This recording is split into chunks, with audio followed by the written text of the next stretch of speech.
Hello, everyone. We are here with Cristian. We are celebrating his 250th match with the club, and we're going to ask him some questions. So first of all, congratulations, Cristian. Thank you. Did you ever think that you were going to reach this amount of matches? No, absolutely no, never. When I landed here in 2015, I was thinking that was one experience more, one journey more, one new adventure, but I was not expecting to be in charge of a non-league club for 250 games. I think that's a lot, to be honest. But yeah, quite interesting. And have you seen any changes since you started until now? Oh yeah, plenty of them. On and off the pitch, I think that thanks to everyone involved, not only myself, in these 250 games, so everyone that has joined us in this journey,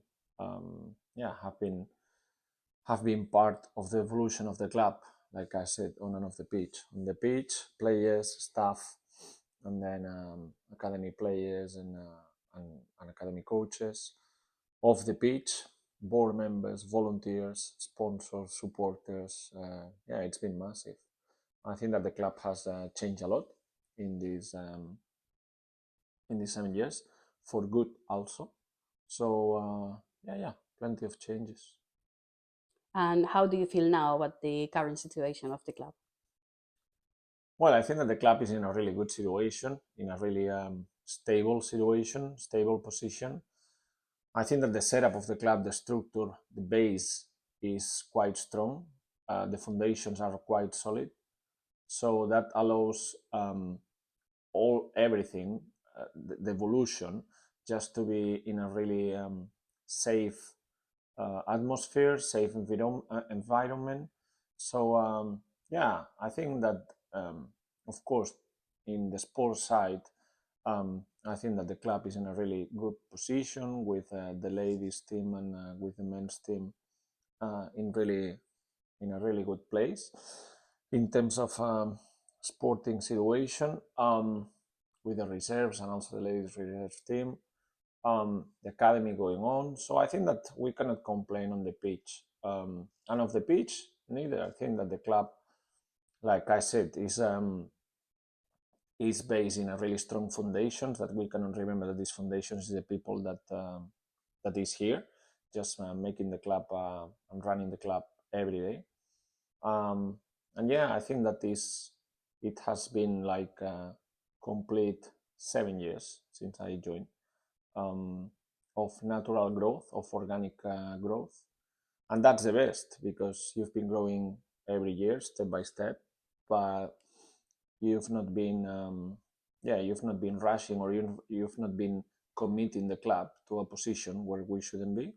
So a lot of changes, and actually, like I said, I think we could be proud of where the club it is currently. And do you see the team at Wembley? No way. No way yet. I mean, everyone is completely free to dream and everything, and dream is free also, so it's cheap, but not myself. Where we will see ourselves is on the next round, that we will play at home against Lakenheath, and then that's the most immediate probably target, no? So I'm not gonna think how to cross the river before to arrive to it. I've been doing this all my life, so I'm not gonna change my way of thinking. So exciting is to be in the third round, and exciting is to have a home game in the third round. But yeah, it's like Wembley is so far. So after this, we're going to get some questions from social media. Mm-hmm. So the first one is from the chairman, Guillaume Balaguer. What do you remember of the first chat we had? Well, the first chat was a weird one. I think I was in Barcelona, and then it was a phone call, and then I was just applying myself as an assistant coach instead of a head coach, and then he asked me at some point, like, would you like to take the chance? Would you think you're ready for a chance like this? Then I was not expecting his question, and I was like, what he's saying. But I said, yeah, why not? So thanks to his question and thanks to my answer, here we are 250 games after. So yeah, it was a good one. Good It ended up conversation. well. It ended up well. Yeah. So the next question is from Arya, from our media team. And how has your vision of the game evolved through your time and experiences at Biggleswade United? Well, yeah, I would say it's been a 50-50 from the personal side and also from the coaching point of view. As a coach, I've got my own philosophy and my own identity that has been built through the years. And I tried, and then thanks to the people around myself here, we've tried just to implement a lot of new ideas at this level, and then bring some new methodology and trying to play the game the way that we've been educated and the way that I understand the game also. So I think that was quite new at this level in non-league. But in the same time also, we cannot be naive, and then I have had to adapt myself to what is the non-league level, and to the players, and to the supporters, and to the board, and to, because it was not a one-way option. So it's been quite a really interesting journey in terms of coaching, and I could apply the same personally, because I think that personally the same. So I arrived to a new country that has been really welcoming from the beginning for me, and I had to adapt also to the rules of this country, to the way that the things are done in this country. Yeah, I think that when you just try to match the 50-50 connection, so it's like in the same way that you want the people around or the place to be adaptive to you, you have to adapt yourself to a new situation. So yeah, quite nice. Next one is from Grace Leslie. Worst and best player you have coached? I cannot give names because I think that it would be unfair, because I think that I've not have only worst player. I've got few players probably during, well, it's been, I don't know the number, but we've been through a lot of players here at this level. Some of them has not raised the standard as we could expect. That's the reason when you register a player, that's the reason that you try to work with them, and then you're expecting something. Probably sometimes expectations was extremely high with some of them, or things didn't work naturally. So yeah, could be mix of both. And the same for the other question, or the other request about the best one. I've not had a best player here. So I think I had always a good bunch of players that they've tried to understand me. They've tried to do things that way that we've been working and that we've been proposing. So yeah, it could be unfair just to name some of them, because I'm sure that I will forget a lot. So yeah, Paulie, well, was a good goalkeeper last game that saved 3 penalties. I don't remember his name. Probably Grace knows.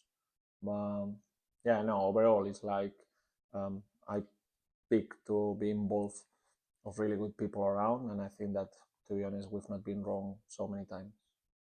And the last one is from Lee Cosgrove. How do you keep that inner drive going after so many games? I need to say to Lee that I don't have inner drive. I think it's just one ingredient, one thing, and it's called passion. So I think that passion moves mountains, and yeah, everything can be done or undone just through passion. So what I have is passion for the game and passion for coaching the game. Thanks to that, when things are not being right, or difficulty moments, or when moments are quite tough, the passion of the game just pull you or push you. So yeah, I would say just passion. I've got this word always. For me, it's something that you must have as a coach, as a player. If you don't have passion for the game, in this case, you should not be involved. I'm sure that is something really common in everyone that is involved in this, in the club, in the team, at any level, boards, volunteers, supporters also, it's like, it's all about passion. And then I think that passion just feeds probably sometimes the inner drive. that's all the questions, but anything else that you want to add to close? Yeah, I would like to say thank you to everyone. I was not expecting, like I said, this landmark. And then, yeah, it's been an unbelievable journey from my side. Like I said, on and off the pitch. So as a coach and as a person, it's been lovely to meet all of you. It's still beautiful just to be with all you around and to interact with you personally through social media. So it's something that I was never thinking about or I dreamt about. So yeah, it's been an unbelievable journey, and I never take nothing for granted. And your support is never taken for granted. So just thanks for all your support on and off the pitch since I arrived in 2015. Thank you very much, Cristian, and congratulations again. Thank you, Patricia.